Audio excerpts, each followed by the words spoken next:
Right. Hey, everybody. Welcome to Achieving Transparency in Organizational Culture using no-cost automations. With us today, we have Sarah Corpy and Alan Ng, and they both love pineapple on pizza. Well, at least So we you don't mind it. don't mind it. Yeah, I personally don't mind it, but I would never admit that publicly on a recording. All right, take it away. All right, thank you so much.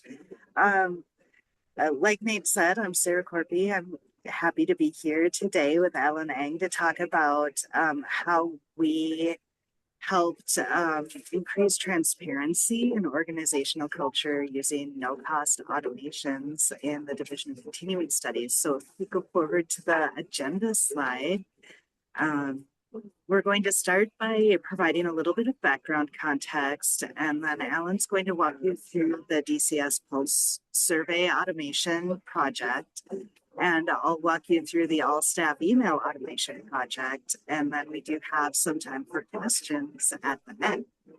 So let's hop right into background context on the next slide. So just to kind of situate everyone here, the Division of Continuing Studies is a division in the institution that has the mission of advocating for and engaging lifelong learners through high quality, innovative programs and services. We have a high percentage of remote employees.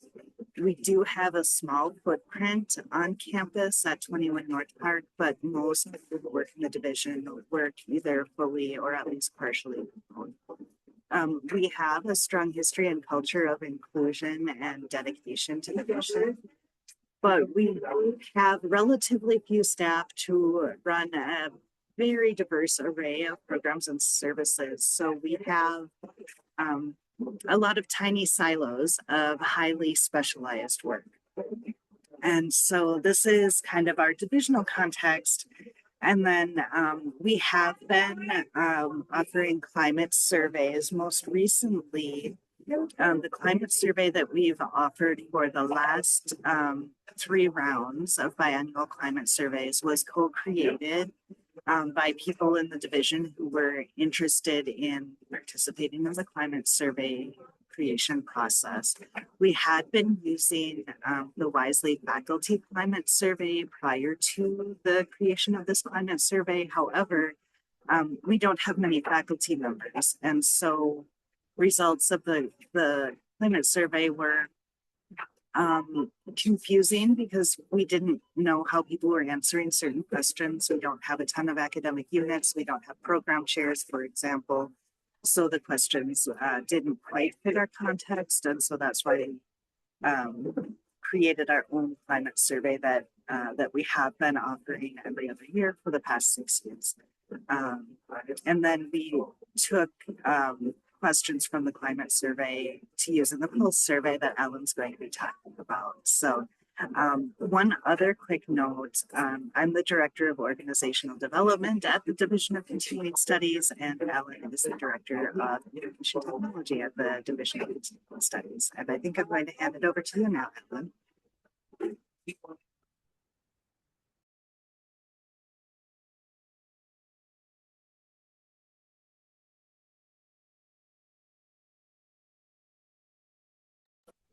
I think you're muted, Alan. Oh, okay. So, yeah, I was just asking to, could we jump forward 2 slides, please? Yeah, unmuting is first problem solved. Thank you for helping me recognize the problem that fits the theme of today of the formula we're going to sell today. Discover, design, develop. There we just discovered a problem and fixed it. So the climate survey that Sarah just described, it happens every 2 years. And after a couple of years of that, and our leadership, and there was the Wisely one before that, we have a long-term history of the leadership and division wanting to do something with the results. But with every 2 years of data, how do you know what you do is working? What you do is working or not? Is it going the right direction or the wrong direction? And so the Pulse survey was trying to solve that problem of getting visibility into those same questions, but on a more regular basis. And we know we all have the problem of survey fatigue. So the solution that the climate committee came up with years ago was a pulse survey idea. What if we ask one question once a week, and the question will change every week? So some of these climate survey questions we would like to ask quarterly, some maybe monthly, even some annually or semi-annually, and then climate committee formed or had a subcommittee that ran just this pulse survey. And so that was in place. So I'm describing sort of the current state now. We had a weekly survey going out, and a small group of people would meet once a week, and all they did was the logistics of doing all the clicking and copy pasting and writing to get the survey out. And then every 3 months or so, every quarterly, they would try and do something with that data and like go digging around in Qualtrics and try and assemble a data report and do some analysis and try and remember whatever they did 3 months ago to be consistent with that. It was all extremely manual and time consuming. So you could say that the Pulse Surveys committee work was really just a lot of clicks and pasting and very little time talking about climate or doing something about climate, which is probably not satisfying to anybody. But I didn't know that. At that point, I was just a DCS employee answering these one question surveys, and a manager who was responsible, at least for my team's culture and the larger culture in which my team works. And I felt like I was answering these questions and wondering what everybody else's answers were and wondering what's actually happens to them. I don't remember whether the quarterly reports were something they saw, but it certainly was not immediate gratification of motivation to even fill in the survey if it's going into a black hole. So that's the status quo. Let's jump ahead to, I think, the next slide is the main meat of our presentation here. We're going to offer a little formula, which is familiar to those of you who've studied many other processes, whether it's agile development or the ADDIE process in instructional design or design thinking. So more or less the same themes. But the three verbs that we want to pick out today are discover, design, and develop, which is both a three-step process and an introduction to a cycle. And so I just described as the beginning of the discover process, discovering the future state. The framework of our story here is these three verbs, and then Sarah's going to walk you through how she applied it as well. And then three principles that I suggest making that are unique to particularly an automation project are that human behavior is hard to change. So the less you have to change it, the more likely you're going to succeed. Two, there's a quote here, make the requirements less dumb, which I borrowed from an engineering leader in a different industry, which is a fun way of reminding ourselves that, especially in the technology trades, like the attendees today mostly are, that it's fun to solve technical challenges, but it's not always relevant. So watch out, keep your self-awareness. Like, am I solving this because it's a fun technical challenge, or because it's actually the smart way to solve the problem? And often you set yourself, or even sometimes the customers who are not technologists have given you requirements, which are way too specific. You're not understanding the higher level problem. You get distracted by the requirements. And instead of going down the rabbit hole of solving those, question the requirements and make them less dumb. And the third one for automation is that it's fun as a technologist to build something that it may seem easy to you. Like if you just need to, every month or so, you just need to tweak this one little thing. Your solution will end up completely useless if nobody does that one little thing. Especially, it doesn't seem so easy to somebody who's not an IT person. So that was the sort of three principles we brought into this. So on to the next slide.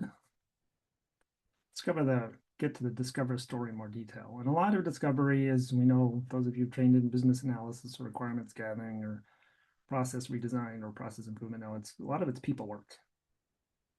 So first I perceived the problem just as a customer, and I was careful not to come in as an IT director. Instead, I came in just as a customer and a colleague in the DCS, and I joined the climate committee as a peer, just saying, hey, can I join? I'm not coming in here to say you're doing things wrong. I'm coming in here to think, I'd like to help, because maybe I can contribute something that will make your work easier for you. And I started what they say and call it in Six Sigma training back 20 years ago. Walk the process, like in the manufacturing factory floor. If you're going to improve a process, walk the process. So I did that with them. I participated in the hands-on manual clicking and copy pasting, and really explored the status quo and understood both the people, what they like, what they don't like, the tools they're using, where problems are happening because things are not automated, and where the manual part seems to add value and should probably stay manual.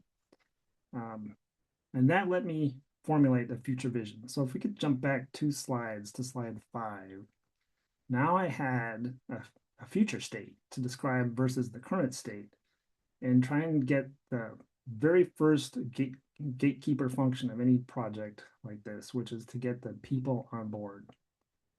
So once I could now describe, as a peer member of the committee who had been in the trenches with them in the current state, say, what if you could spend zero of your time on all these logistics? You could instead spend your time working on climate issues. What if all of the staff who are currently maybe losing interest in clicking these one-question surveys could immediately see what all their colleagues are also responding on the same question? And what if you didn't have to do that quarterly report anymore? Instead, that report was already done for you constantly. It's available on demand to anybody who wanted it. And you're probably not surprised that people are on board. I'm going to jump ahead now to the design slide 8, please. So I gathered all that information, classic requirements gathering, except now instead of having to build a whole design team, maybe in the old ways of automating things, I had my design assistant. I don't remember what AI assistant I used back in 2023, but I described context, because as you know, if you give garbage in, garbage out, if you don't give great context to AI, you don't get a great answer. So I could describe the business problem, the current state, the future state, the tech stack, the human preferences, what's both which aspects of the process they wanted to keep manual, which tools they like, which tools they were willing to wiggle on. The fact that I was available as a technical person to do a one-time implementation, but I didn't want to be involved in again. And I know the tech stack. That's what I was finally putting on my IT director hat, and both to reassure the people that I'm confident we can do this, and then that telling the AI assistant, here's what will be allowable for this class of data. And the AI, it was a very short conversation, really. Once you give it a great context, it gave me the solution design, told me, yes, this is possible. All these, here's the components, how they can talk to each other. And here's the ones, probably 50 lines of JavaScript, Google Apps script you'll need to do the automation. So next slide, please, is the develop slide. And here follows your standard agile process of a minimum viable product. Get feedback early and often on everything you do, and test one small function, small, continuous improvement, as we heard in Lindsay Boland's presentation this morning. That was great. A lot of common ground between this and that, actually, at an abstract level. First, how are we gonna build these forms, and do some trial and error with AI telling me exactly what to click, because I don't use these forms, any of these tools on a daily or weekly or even monthly basis. So it was great for telling you gotta dig down deep in this menu and that menu, etc.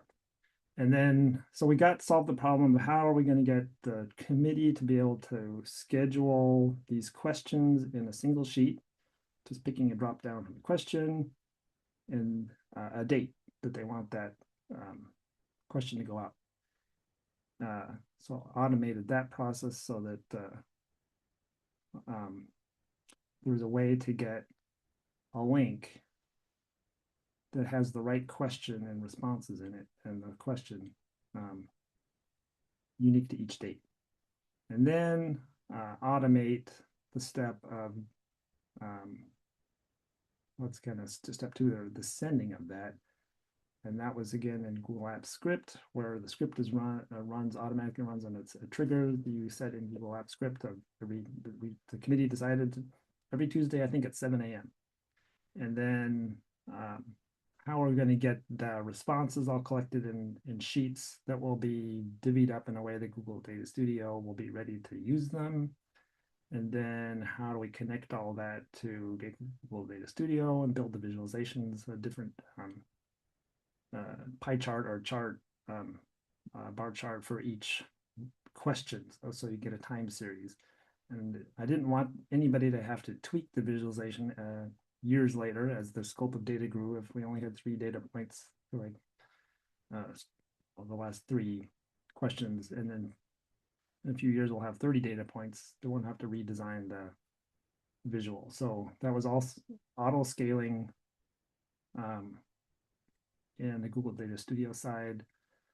People were involved all the way along at every feedback point, both not only to test that it works, but their own role in it. Like, how are we going to add a question in the future when Alan's not around? What if we want to change a question or delete a question, or make sure that they were involved in? I didn't write the instructions for them. I said, you're going to understand your own documentation much better if you write it now, knowing what you need to know, because your future self will thank you. When 3 years from now, when I won't remember either, how do you add a new question to this thing anyways? Let's just go back and read our documentation from back then. So that's the development cycle. And I think I'm about out of time there. So let's go to the next slide and show you the end results. So if you could click, Melissa, if you could click that link, see what happens, and then share. Yeah, great. And then scroll on the left bar down to value and respect. That was a question that was scheduled for last May. Oops, can you make that? We can see it. That'd be great. Yeah, do that. No, great. So May 2026 was the last time it was asked.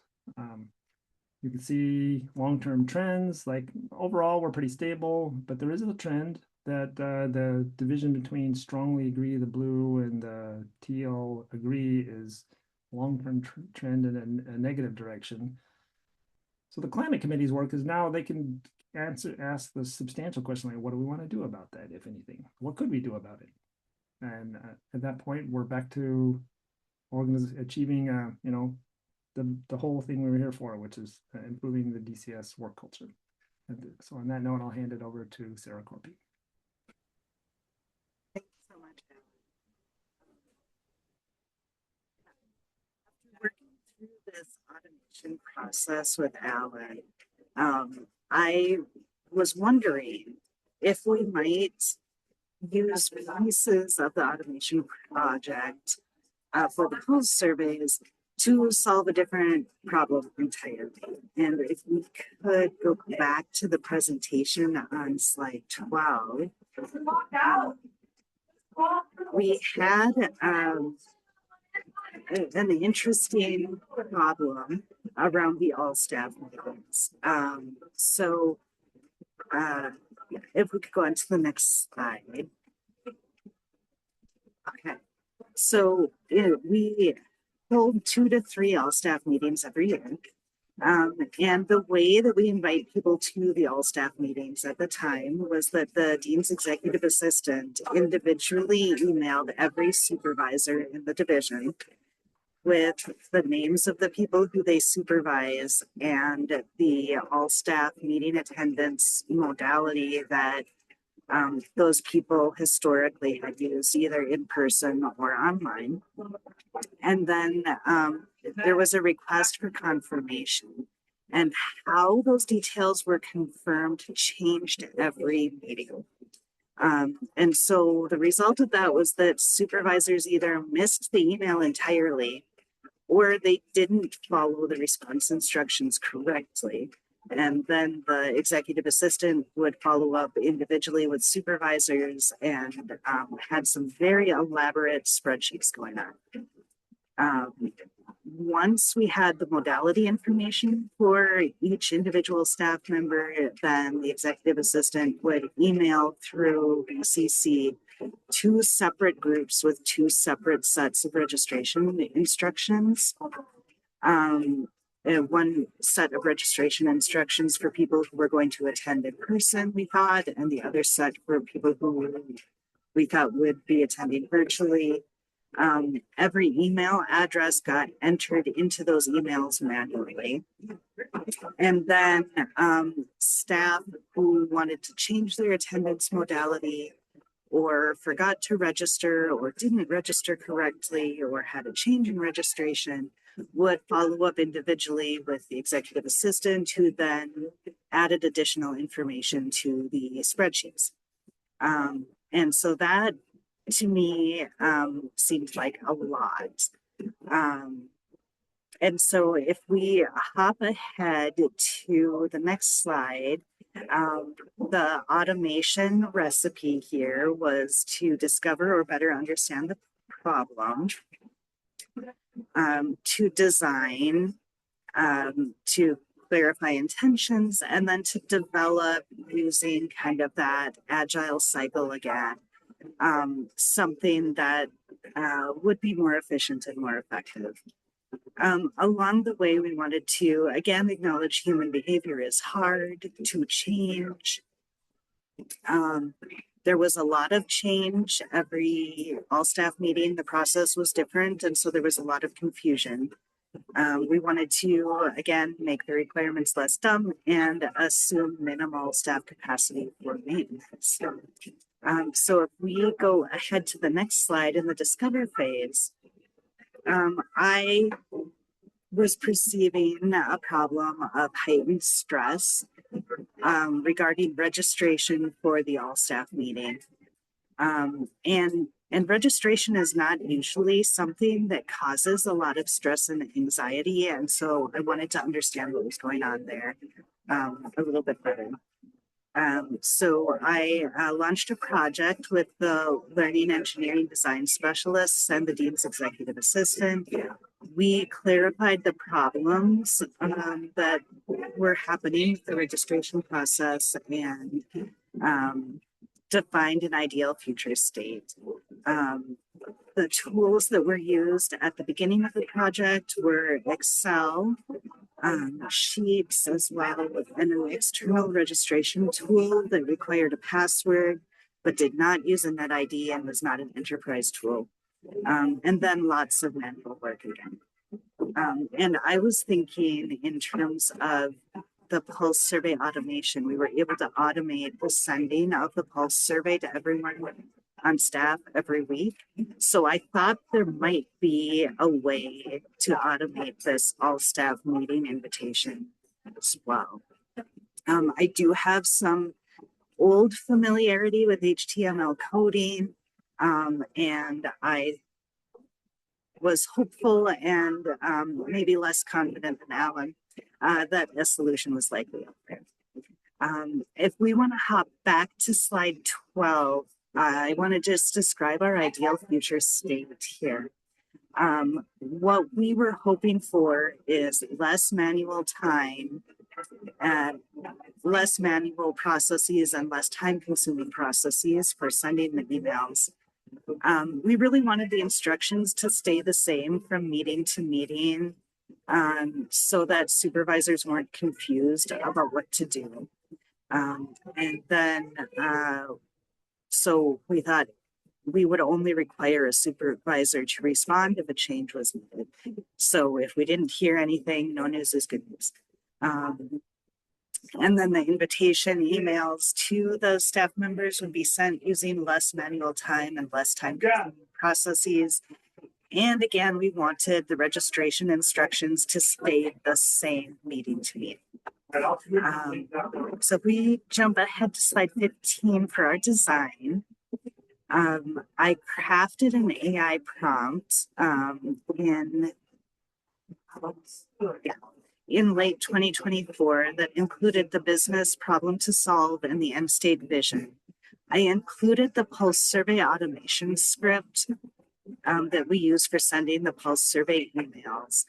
And then my assumptions were use UW enterprise tools and assume zero technical skills from anyone touching it.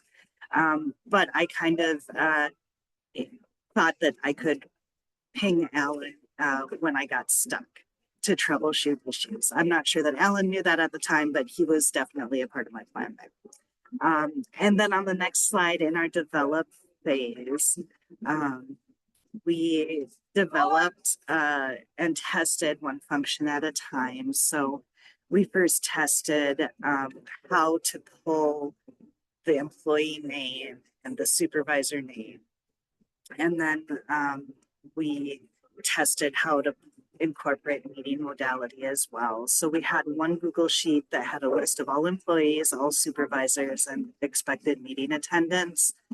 And then the automation pulled information from that sheet to customize emails to each individual supervisor.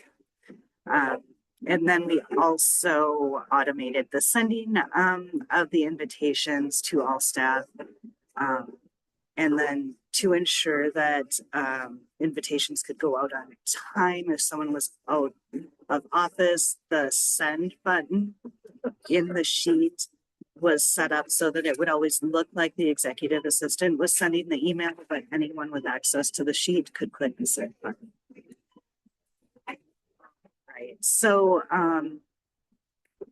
we were able to actually automate the sending of these all staff emails, which I think was quite a feat. And I did really appreciate Alan and his willingness to troubleshoot things. And I was like, I don't know why the code isn't working. And then he was very willing to hop in and help. If we can go ahead 2 slides, we'll kind of summarize briefly our outcomes and insights. So things that worked well for us. The automation significantly reduced manual effort and also errors. We had really strong collaboration between roles, including IT, leadership, the executive assistant, and in my role as well. Because we had shared access to Google, the Google Suite, delegation became more possible. And so we have more sustainable processes because of that. What surprised us was actually how easily we could adapt existing scripts for new use cases. Sending pulse surveys and sending individually customized emails to everyone on staff don't sound like they would use the same script, but it was actually surprisingly easy to adapt. And our time savings were greater than anticipated. I think the next steps would really be exploring additional automations for other repetitive tasks. And our key takeaway for you today is that small process improvements can have a big impact when they are paired with the right tools and cross-team collaboration. So we did have a discussion prompt, and I know we're getting short on time.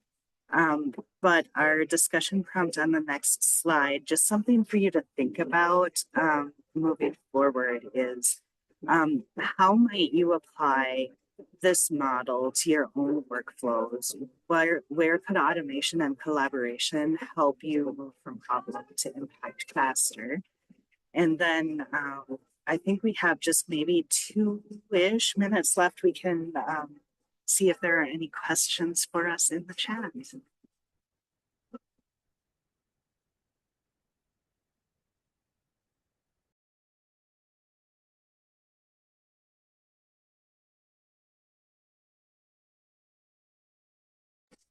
I see a question for you in the chat, Alan. Yeah, I see that. Sam asked a great question about partnering to take ownership of maintenance tasks and documentation. The difficulties, I think I didn't run into them, but only because I had done all that prep work, people work to join the committee. They knew what I knew. They knew that I joined from the get-go, knowing I'm a temporary committee member and I'm not owning the solution long term. So when they even agreed to launch this, they I think I don't remember exactly how I presented it, but it was 3 years ago. But they knew that they were gonna not gonna have zero maintenance. In fact, the way I think I sold it is more control. You are going to maintain control of this. You have choices of like when the wording on the questions and the responses, and if you want control, with like Spider-Man says, then you have some responsibilities to go with that.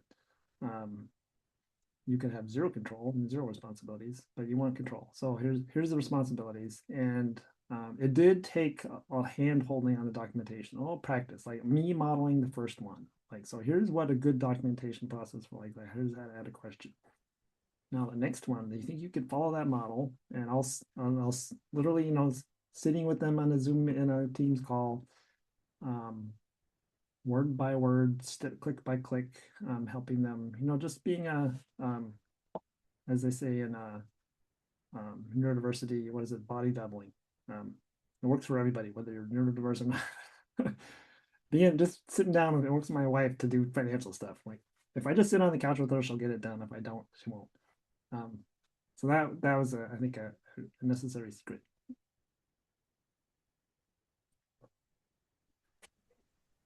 I see we have another question in the chat, and I know we're almost out of time, but how did you identify these issues in the first place?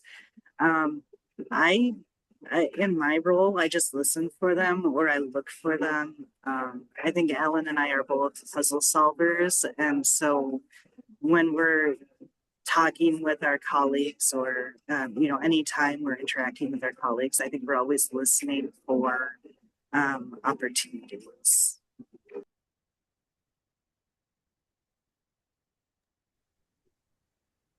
Awesome. Well, thank you two so much for your presentation and all your insights. We really appreciate it. Thanks to everybody who came and asked questions. And yeah, thanks for coming. I think this is the last session slot of the day or something. So thank you all for coming to this. It's been great.